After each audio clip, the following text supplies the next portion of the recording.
شروع اللہ کے نام سے جو سب پر مہربان ہے، بہت مہربان ہے۔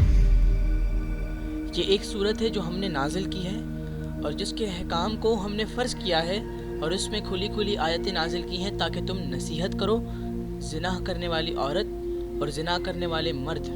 دونوں کو 100 کوڑے لگاؤ، اور اگر تم اللہ اور یوم آخرت پر ایمان رکھتے ہو تو اللہ کے دین کے معاملے میں ان پر ترس کھانے کا کوئی جذبہ تم پر غالب نہ آئے، اور یہ بھی چاہیے کہ مومنوں کا ایک مجمع ان کی سزا کو کھلی آنکھوں دیکھے۔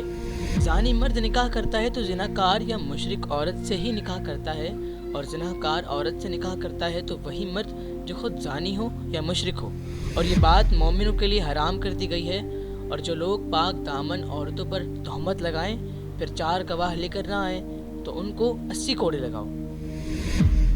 اور ان کی گواہی کبھی قبول نہ کرو، اور وہ خود فاسق ہیں۔ ہاں، جو لوگ اس کے بعد توبہ کر لیں اور اپنی اصلاح کر لیں تو اللہ بہت بخشنے والا، بڑا رحم کرنے والا ہے۔